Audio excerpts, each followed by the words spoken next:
Hello, hello everyone.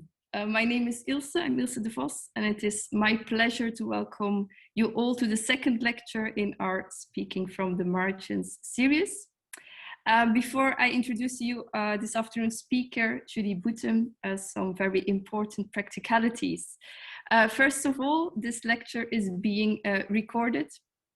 This is a service to our many fans who, for various reasons, cannot attend this event live. Secondly, it would be great if you could leave your camera on during the presentation. We all know how soul-destroying it is to be speaking into the void. So let's not make Julie go through that. Let's give her some friendly faces to look at while presenting. Of course, no hard feelings if for whatever reason you decide to switch your camera off. Thirdly, while I'm still talking, feel free to use the chat to say hello to one another. That's absolutely fine. But as soon as Julie takes over, my colleague Anne-Sophie will disable the chat.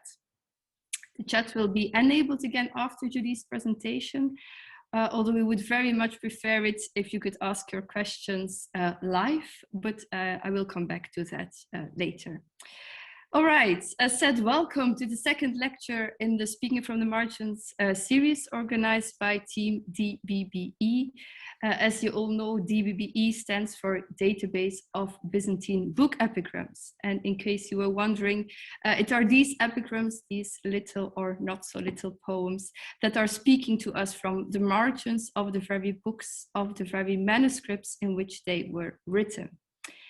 And as you can tell from our program, book epigrams are speaking to us in various ways. In our first lecture, Andreas Roby, who is here today again, showed us, among other things, how epigrams or verses in general interact with the images they're often combined with in manuscripts and other media. Today, our book epigrams are speaking to us through our very own Julie Boeten. And I say very own because Julie is doing her PhD in Greek linguistics with us here in Ghent. In fact, she is finishing soon, very soon. No pressure, Julie, no pressure at all. Okay, let's start. Let's hear what book epigrams have to say about, and I have to read this, pronouns and the topic focus pair. So Julie, the Zoom floor is yours. Thank you. Thank you very much, Ilse, for this introduction. I will start by sharing my screen with you. Is this okay? Can everybody see this? Okay, so yes, thank you very much, Ilse, for this introduction. And thank you also to the organizers of this lecture series. We are all very enthusiastic about it. And thank you all for being here today as well. So today I want to talk to you about the object Clitic pronouns and the focus topic pair in book epigrams. And just to give you a little bit of context, as Ilse has already said, I am in the process of finishing my PhD dissertation. And this presentation today is a case study, is a small chapter in this thesis. And my general research focuses on meter, particles, and word order in book epigrams. And I think it is therefore no exaggeration to say that the database of Byzantine book epigrams has been absolutely fundamental in my research, because literally everything I have done hinges on the texts in the database.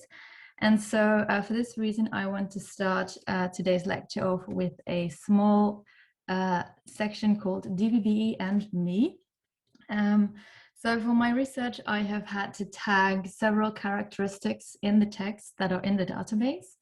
But obviously I could not do this straight into the large database. So a small sub-database has in fact been constructed that parasitizes, if you will, on the larger DBBE database.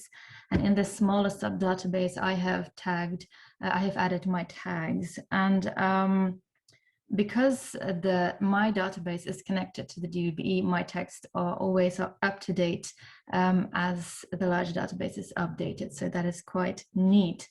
And so today I want to give you a little bit of a sneak peek behind the scenes of what this exactly looks like for me, and show you how these texts have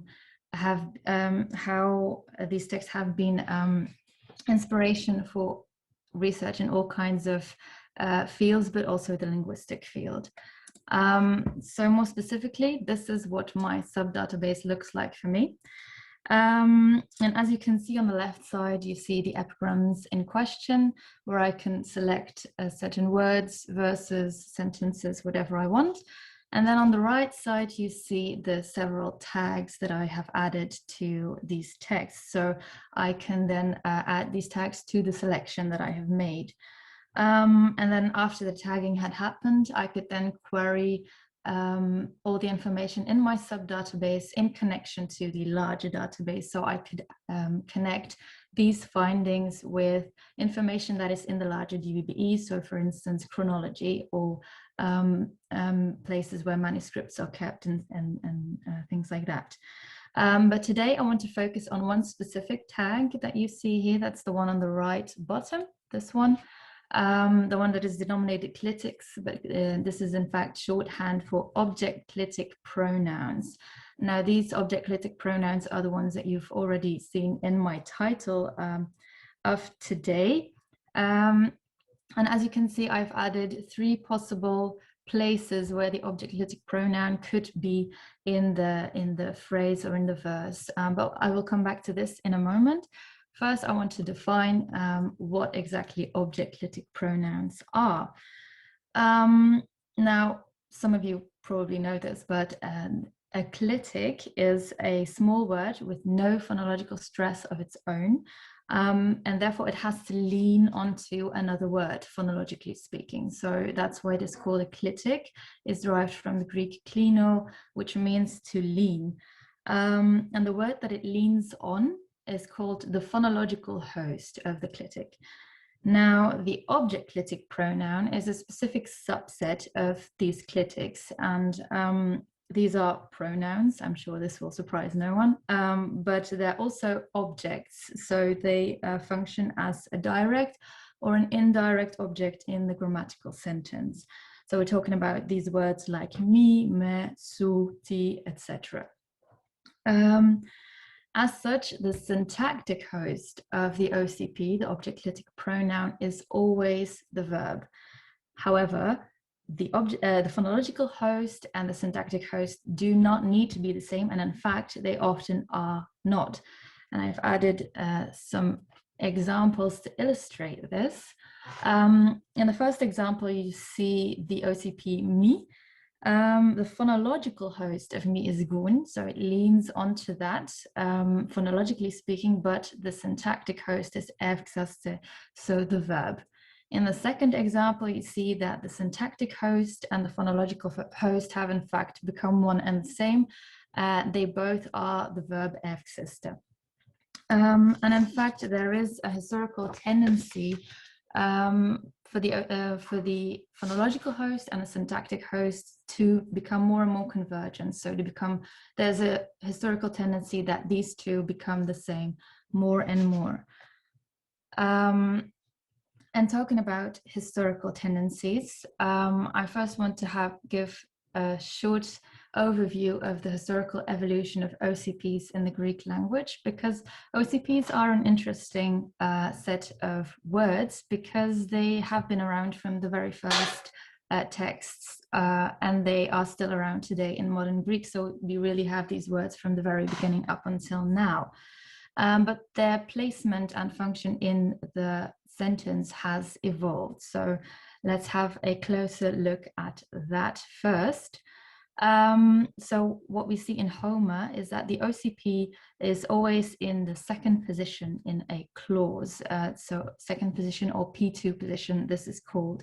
And so these OCPs follow Wackernagel's law quite without any significant deviation, so quite confidently.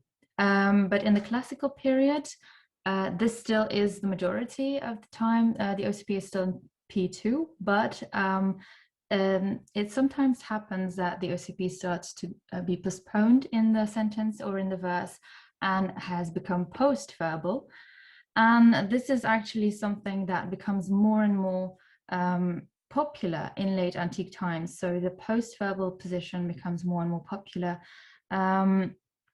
until it has become, in fact, almost the unmarked position in late antique times. Now, Jans has mentioned that this is to be expected, in fact, because it is a natural tendency that the phonological and the syntactic host become one and the same. So in late antique times, we see that the OCP is post-verbal, except when it is preceded by one of these three word groups that you see on the screen here. When one of these three word groups precedes the OCP is then drawn back into a pre-verbal position. Very briefly, the first group is function words, and these are non-lexical words, so words with no real lexical meaning of themselves that open the subordinating or the relative clause. The second group are preferential words, and these are words that often stand in front of the clause because of emphatic reasons, so they carry a lot of emphasis. And these are words like interrogatives, negations, demonstratives, and strong personal pronouns. And then the third word group is most interesting for us. These are focalized constituents. So these are words that carry the focus of the sentence. Now, what exactly does that mean, carrying the focus of the sentence? I want to very briefly define focus. We can't define focus without mentioning topic. Topic and focus are a pair. You cannot define one without the other. Very briefly, we can say that topic is something that is agreed upon by the speakers, while focus is something that is emphasized in the sentence. And I've added a very simple sentence as an example. In the sentence, he is such a nice person, we could say that he is the topic because the speakers will know who this refers to, who this person is. The topic is agreed upon. They understand each other, so to say. And then a nice person is the focus, carries the focus because it is what is said about the topic. It is new information and it therefore carries the focus, the emphasis of the sentence. So this is like really briefly, there's a lot more to be said about this, but just for today, I've simplified it a bit. So this is the situation in late antique times, right? So the OCP is usually in post-verbal position, but when it is preceded by one of these three word groups, it tends to be drawn back into a pre-verbal position. This brings us to medieval times, which is of course most interesting for us today. And in medieval times, these tendencies that we just spoke about, they remain, but they are solidified, so to say. So Mackridge has called them laws by medieval times. So that means that by definition, the OCP always occurs in a post-verbal position, in unmarked position. But when one of these three word groups precedes, they are drawn back into a pre-verbal position. And Mackridge has called this the focus hypothesis. And the focus hypothesis states that thus the distribution of OCPs in medieval texts is regulated not only by syntactic rules, but also by pragmatic rules. The syntactic rules are then the rules about the function words and the preferential words that we have seen.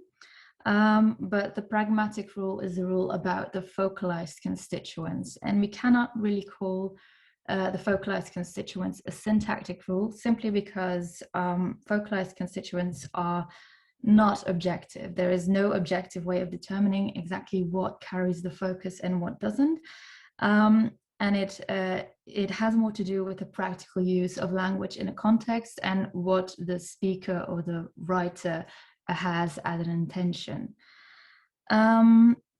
And then that brings us to modern Greek times. In modern Greek times, we see that the OCP is always part of the verb phrase, which means that the OCP always stands immediately next to the verb. It's always adjacent to the verb. And this can be post-verbal or pre-verbal. And as you can see in the example, a gerund or an imperative causes the OCP to be post-verbal. This is the case in 3a. And a finite verb causes the OCP to be pre-verbal. That's the case in 3b. So this is very interesting because this means that the phonological host and the syntactic host have become one and the same, that is the verb, by modern Greek times. It is also important to note that in cases like in 3b, where the OCP is pre-verbal, it has in fact become proclitic on the verb. So it is no longer an enclitic as it has always been up until this point. It has now become, it now leans onto the verb, onto the word that follows. Right, so that is a brief overview of the OCPs in the Greek language history. And that brings us to the research questions. What can we learn from our database? So where do our texts stand in this whole evolutionary scheme? Because there is still some debate about the accuracy of the focus hypothesis by Macridge. So it is in fact worthwhile to examine the numbers that we have in our database.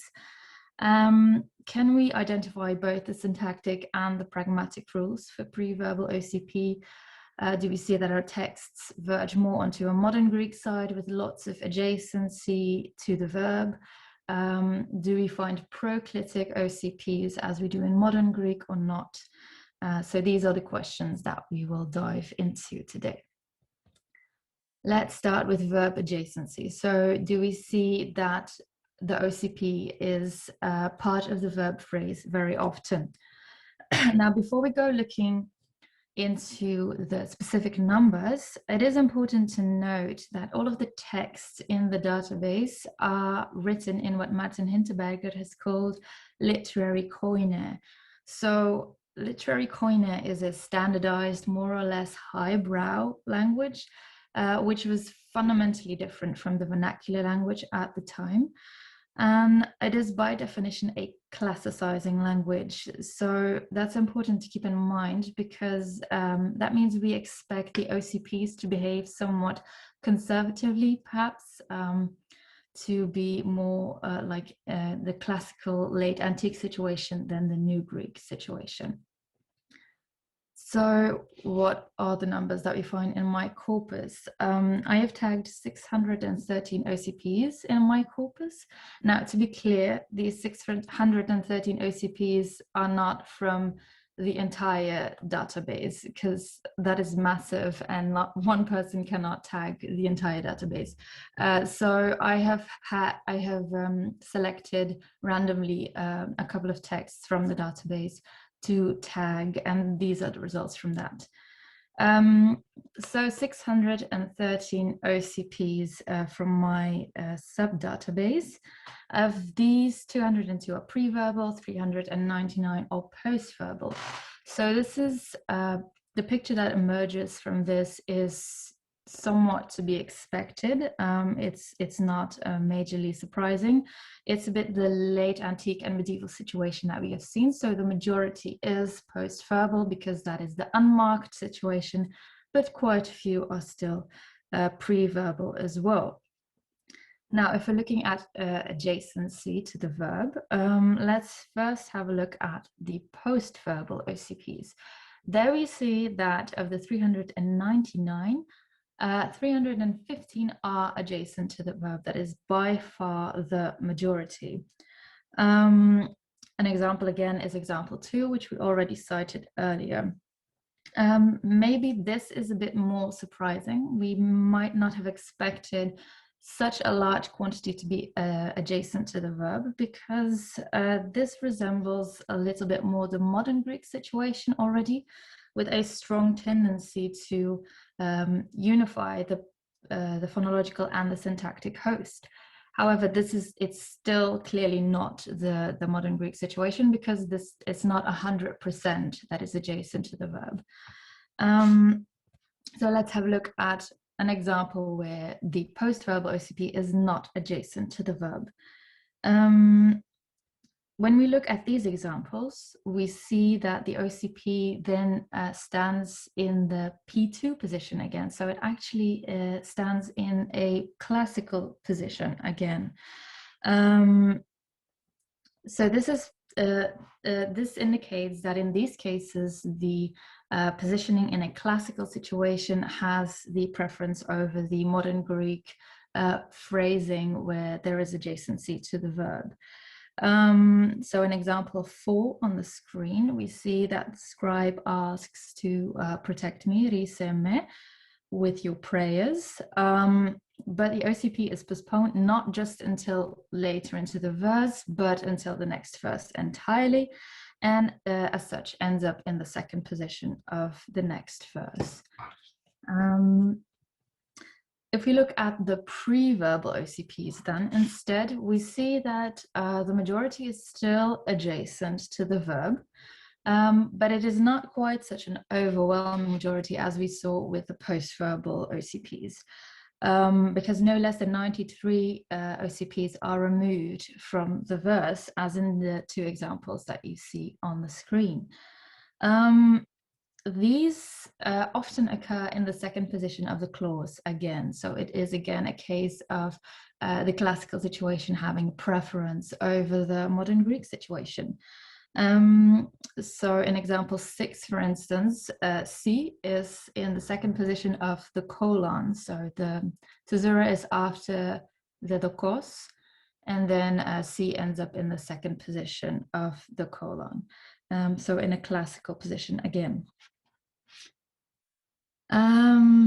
Let's have a closer look at the pre-verbal OCPs, because these are the most interesting to look at, as the post-verbal OCPs are unmarked. And let's have a look at the focus hypothesis that we mentioned by Mackridge. So we would expect many of the pre-verbal OCPs to be then in the second position of the clause, when they are not adjacent to the verb. However, what we see is that a lot of pre-verbal OCPs are not in the second position. So what we in fact find is there is no clear dichotomy between either the OCP is in the second position of the clause or the OCP is adjacent to the verb. We sometimes find that the OCP is just seemingly random in the sentence. In the example, we see that it is in fact adjacent to the verb, as we mentioned in the previous section. Now, the focus hypothesis by Mackridge, what we should find is that we have these 3 word groups that attract the OCP into a pre-verbal position, and that is what I found in my corpus. I've added a lot of examples here to illustrate this. So example 8, we see that C is in pre-verbal position because of the function word os. So this is in fact the first word group that we mentioned in the focus hypothesis that is at work here, drawing the OCP back into a pre-verbal position. In example 5, which is the example that we already mentioned, we see that me is again in pre-verbal position, this time drawn there by the preferential word me. So this is the second word group of the focus hypothesis at work here. And this only leaves us now with the focalized constituents. Do we find that this is also true in my corpus? Let's first take a look at example 6 that we already mentioned. Here we see that the attribute of C, Christe, is probably the reason why C is in pre-verbal position, because it carries a lot of the focus in the sentence. It is also in the center of the verse, so this is probably not a coincidence. It carries a lot of emphasis, a lot of focus. We see something similar happening in example 9, where C is again drawn into a pre-verbal position by the rotheos, which carries a lot of focus. But the most interesting example, according to me, on the screen is example 10, where we see a very interesting variation occurring. So in verse 2, we read Marcos meterpi, and in verse 3, we read Marcos frurime. There is not really a reason for this variation. So there are no function words, no preferential words drawing the first me into a pre-verbal position. So the only possible explanation might be the focus rule. We also don't see, for instance, that it has an effect on the meter. So the meter does not demand the me in the second verse to be pre-verbal. So the only possible explanation might be the focus rule. And that might in fact be true, as if we consider Marcos to still carry a lot of the focus in the second verse, so it's a relatively new subject still. But by verse 3, we can then assume that it has become something that is agreed upon. You already know that we are talking about Marcos, and it's not as conspicuous or striking anymore in verse 3, and thus it fails to draw the OCP into a pre-verbal position. So this is very interesting because it sort of gives a tiny glimpse into the scribe's mind, as it were. It shows that the scribe considered Marcos to still be quite conspicuous in the second verse, but not as much anymore in the third verse. Okay, so I think it is time to wrap up.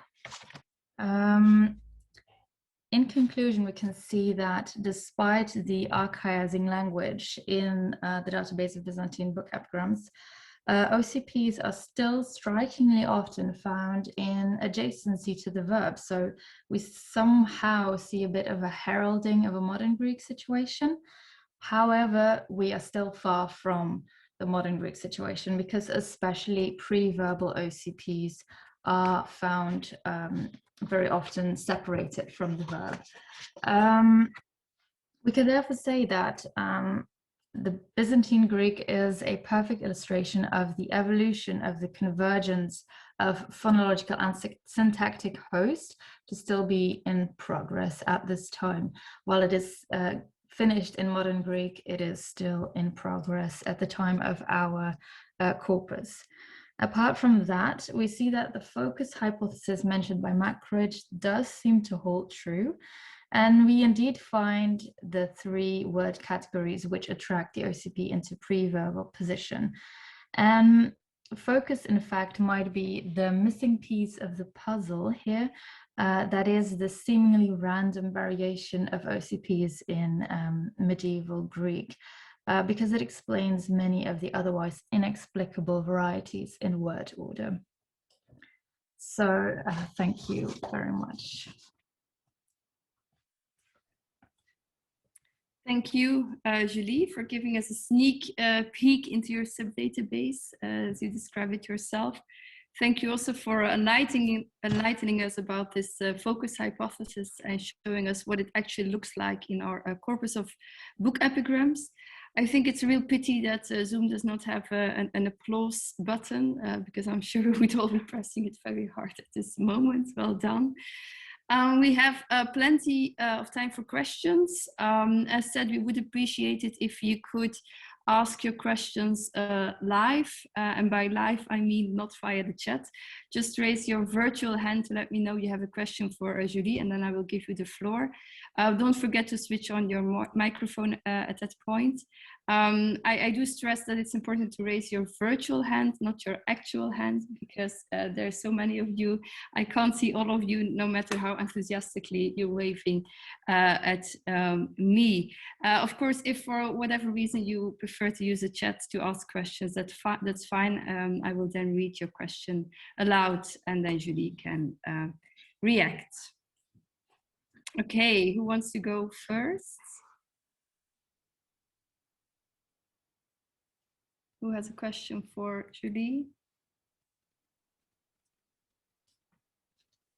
Sien, do you have a question? I do. Okay, go ahead. Hello, thank you very much, Julie. It was indeed, as Ilse said, very nice to have a glimpse into your database and into your work. I did have a question about what you said about previous research about these words and the history leading into the Byzantine time. Namely, does previous research see any difference between poetry and prose, or is there anything done on this topic? Because I can imagine that maybe the fact that these book epigrams are written in meter does have an effect on the position of these words, or is that not the case at all? That would be my question. Thank you. Yeah, thank you very much. That's actually a really good question. I know for a fact, I know the most about medieval Greek situation, obviously, and I know that that has not been studied for the medieval Greek situation. I cannot say this with certainty about the entire rest of the Greek historic period, but I don't think there is much data about this. Now, the thing is, we are mostly dealing in the database with isosyllabic meters, so meters that basically just count syllables. The most fundamental feature is counting syllables. And yeah, I think because of that, there is very little influence from the meter on the positioning of the OCPE. I think we can really be sure that this is a more of an information structure kind of thing than a metrical thing.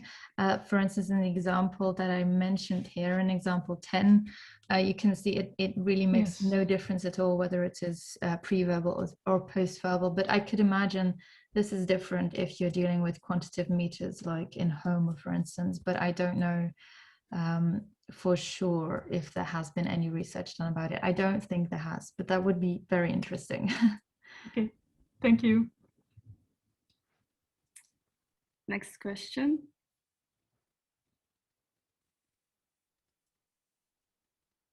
No virtual hands. Georgi, please go ahead. Thank you for an excellent talk. Have you come across instances when the scribe unexpectedly stresses personal pronouns that are normally enclitic? And if you have, how do you explain that? What exactly do you mean with stresses? Like you putting an accent on it? For example, the mare would have an accent, even though it is not enclitic. Yes, well, that is actually quite often the case. As you can see also again on the screen in example 6, C has an accent, which would mean that it's not enclitic. But I think it is Luxerman who mentions in one of his works that in fact this accentuating of certain words is more of a convention than it actually is a reflection of stressing of a word. So it doesn't necessarily mean that a word is not enclitic because it carries an accent. It's more of a way of writing the iota, for instance, than it really carries the stress. So I think I have not actually taken this into account because Luxerman has said this, and I do believe he is right in that account. So in your example 6, it is not a matter of stressing the C as particularly important. It's just a convention, you mean? It's just a convention, yes. It's maybe the scribe who thought it might be good to emphasize the iota in the way that they sometimes have the double dots on the iota as well. So I have not taken no semantic role whatsoever. I don't think so. Okay, thank you very much. Thank you. Any other questions? Floris is waving a physical hand. Go ahead.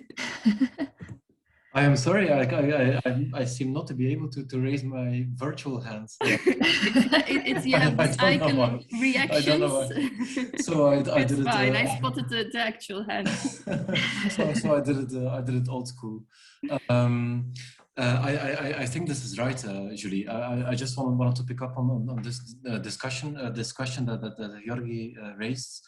I think this intuition is right. That the question whether there is really an accent, let's say, in the written visual, version of the words, has actually little to do with the contemporary linguistic context. Let's say there's always this tension between, let's say, the pressure from having learned grammar and the rules of accentuation that were also learned at school for the medieval Byzantines, and the contemporary reality of pronunciation. You will also see that, for example, words that were not enclitic in ancient Greek, like men, gar, de, that kind of words, that they sometimes lose their accent. Yes, very true. Yes. Like enclitics. Yes. I've also studied the distribution of te, the particle te, and it's very random. Sometimes it has an accent, and sometimes it doesn't. There's not really any meaning to it, I think. I wanted to ask, because you mentioned that literary koine, and that's of course true. You can say that most of dodecasyllabic poetry in Byzantium has been written in that linguistic register. Still, there's much variation between still within that literary koine, yes. let's say. And I think that linguists more or less agree that word order is exactly one of the things where you see, let's say, a kind of the substrate of spoken Greek appearing. I wonder whether that is also your intuition, that this area is something where you see more innovating things cropping up, or Yes, I think that might very well be the case, because you have entire epigrams where we see the modern Greek situation occurring, and then you have other epigrams where we only see the OCP in P2 position. So it's really like it's very clear that the scribe always had this very difficult choice, so to say, where to place the OCP, and often with very little or minimal effects on the meter. So the only effects would be register, as you say.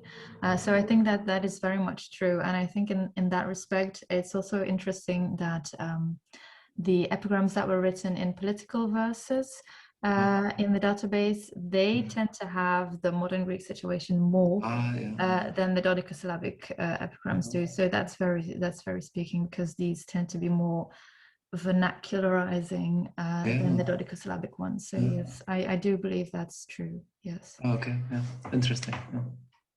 Yeah. Thank you very much. Any other questions? I'll go through the list to see if anyone else is waving the actual physical hand. No? Well, of course, I have a question for you, Julie. Yuri, go ahead, be my guest. Oh, I'm sorry to be asking a second question. How do you date your epigrams? When you look at your corpus diachronically, how do you know that an epigram is 10th or 14th century? That does not depend on the date of the manuscript itself, of course. Yes, I depend for that entirely on the wonderful people of the database of the DBBE. So I have not looked at the manuscripts that are in or anything like that. So the dating of the epigrams is the dating that is in the database that has been done by the people that did the transcription. And but what I mean is an epigram found in a 15th century manuscript may actually have been composed in the 9th. Yes. In the 9th century. Yes. And that does make a difference, doesn't it? Do you see this as a problem? Yes, that's of course. I mean, to be able to say anything definitively about the chronology within the database is always a bit problematic because of that reason. So yes, that is of course a bit of a problem. I for that reason have not said anything about the chronology within my corpus, because it's very problematic, as you say, and these are things that we cannot really know for sure. There's also the fact that epigrams that were written later they are more classicizing sometimes than epigrams that were written earlier. So I've just kind of taken the whole period as one whole because of that reason. That's a very good point. Yes. Thank you. Christopher, you have a question? Yeah, a mathematical question. Oh no. Out of curiosity, and it may well be a very stupid question, but then you will treat me as a fool. On your slide 18, Julie. On my slide 18, yes. Yeah, I was wondering, 202 pre-verbal, case of adjacency, and then 123 adjacent and 93 removed. Yes, that is a mathematical problem. Can they be both at the same time, or is there something? No, that is my fault. That is false-stated. No, that should not have been there. Okay, excuse me. No problem. Thank you for pointing it out. No. And while I have the floor, could you say something about the choice of your subcorpus? You said I picked them randomly. Yes. How randomly did you pick them? I picked them from where the manuscripts came from. So I have collected all the epigrams that were in manuscripts that are in Florence, the Vatican, Athos, and then a couple more smaller places. So I think this is, linguistically speaking, quite random because yes, that's the only criterion that I've used. That's also been very easy to collect them like that from the database. And the reason why I chose these places are simply because these are the places with the manuscripts with the most epigrams. And all the examples were from dodecasyllables. Is your subcorpus? No, my subcorpus is dodecasyllables and political verses. So, but it's more or less coincidence that all of my examples were dodecasyllables because they are by far the majority. I think of all epigrams with OCPs, I think there are like 60 that are political verses, and I had 613 cases of OCP. So it's really just a coincidence. But they are taken into account. The quantitative meters, the hexameters, and the elegiacs are not, because, like I said, they're quite a different way. There's quite a different way of studying the word order. There's a different meter. There might be more cases of metricausa than there is in dodecasyllables and political verses. So that is why. Did you take into account the fact that several of these dodecasyllabic poems do have their prosodical rules to which they adhere? Yes, I have. Do not. I have. In fact, this is not shown on the screen here with my subdatabase, but there is a separate tab entirely for the entire epigram where I have added if they are prosodic dodecasyllables or non-prosodic dodecasyllables. So this has been taken into account, but it does not seem to make any difference that I can see in the OCP placement. Interesting. Okay, thanks. Courtney, I see that you raised your hand. Please go ahead. Hello. I mean, let's say on this slide, it's a beautiful slide because we can see that you're doing a lot of work on epigrams. So I was wondering whether you can actually tell us something more about your sub-database and what are you working on, and about your final project. Like, what should we expect to read in your thesis? What should you expect? Well, I have actually, in my thesis, I've made a distinction between quantitative conclusions and qualitative conclusions. And the quantitative conclusions is a bit of the wrap-up of the things that you see on the screen here. So placement of caesura, which are more important, secondary pauses, as well as main caesura, and then mainly the theory of information units. So the cognitive theory that language is produced in short bursts of language, and that these information units can be equalized in the metrical cola of the isosyllabic meters, so that the metrical cola have a function, they function in a similar way as these information units do, and then I take into account all of these other things that I have tagged here, so the things that you see on the screen. But then I also have a section about qualitative conclusions, which is more about variety in formulations and metrical consequences and conclusions that we can draw from that. So I don't know if that answers your question enough, or Yes. if there's something more that you'd like to know. Oh, that's perfect. Thank you so much. I think you should send Foutini a copy of your thesis, Julie. Yes.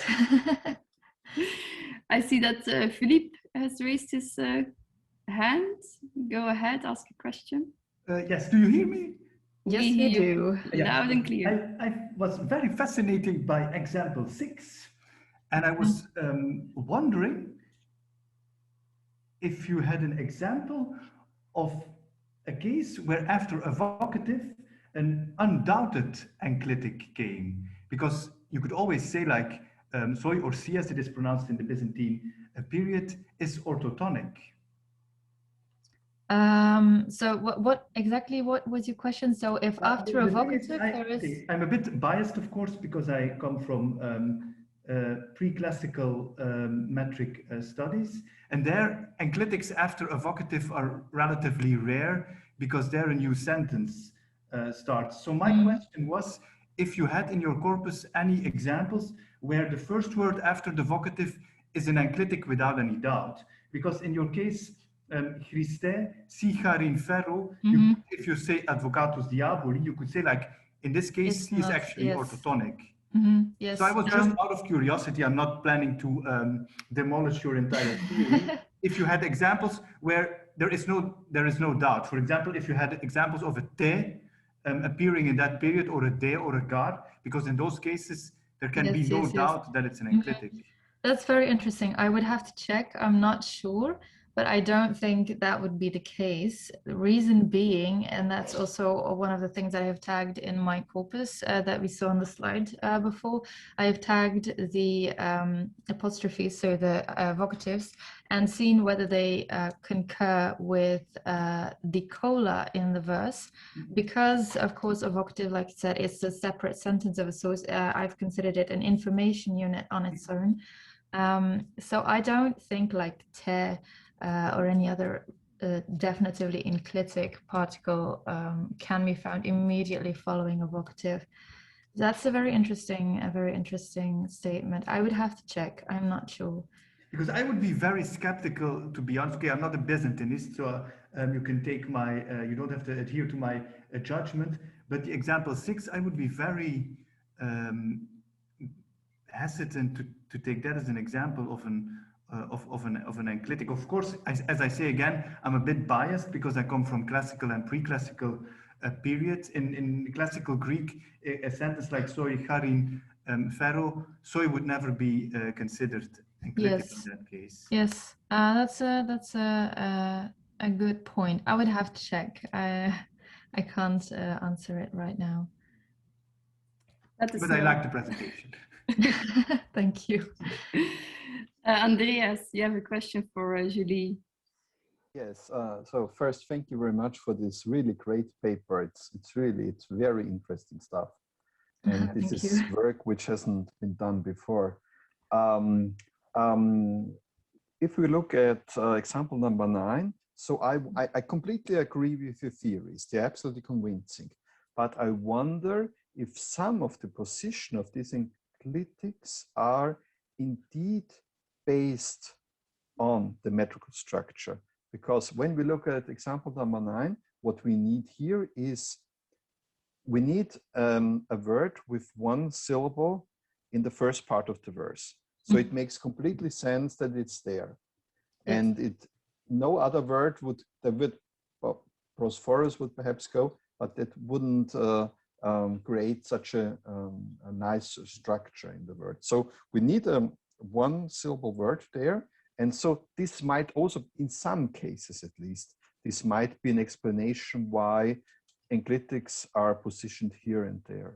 Yes, yes, Yeah. that's very much true. And in certain cases that might very well be the case. But it's very difficult to know, of course, when that is the case and when it is not. Yes, it's like I've said, because syllables can be changed about more easily than if in quantitative meters.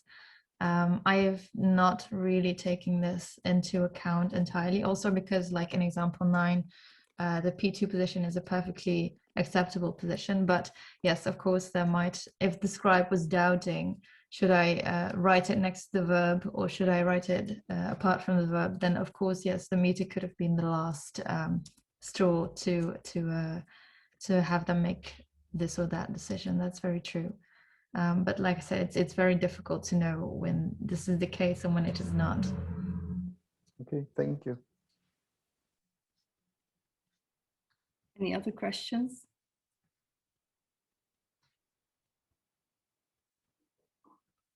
Then I'll ask my question, Julie. Yes.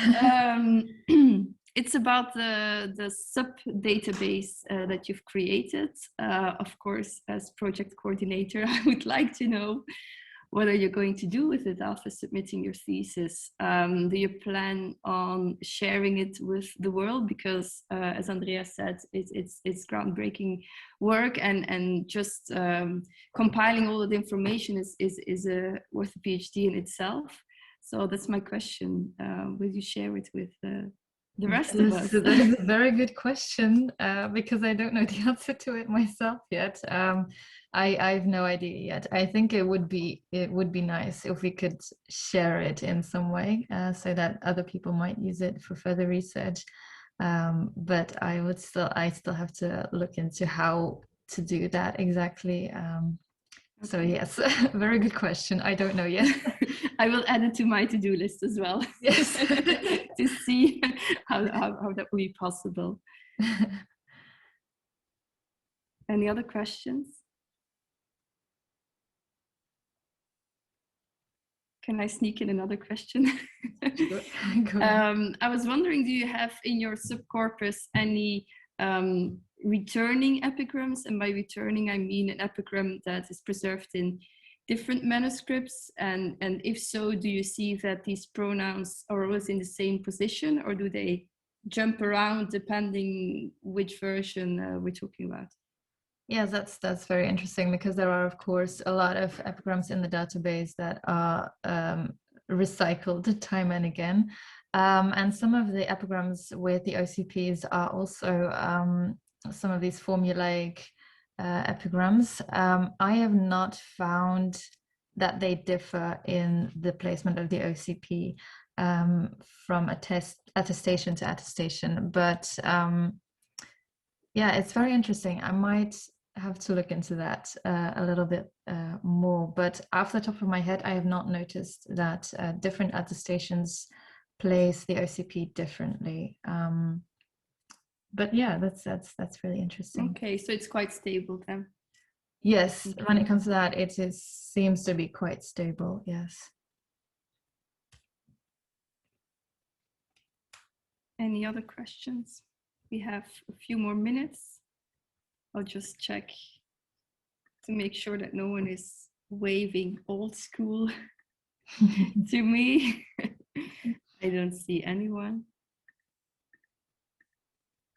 Okay, then we'll close this session. I would like to thank once again. Oh, Philippe, I see your hand. Oh no, it's an applause. It's applause. Okay.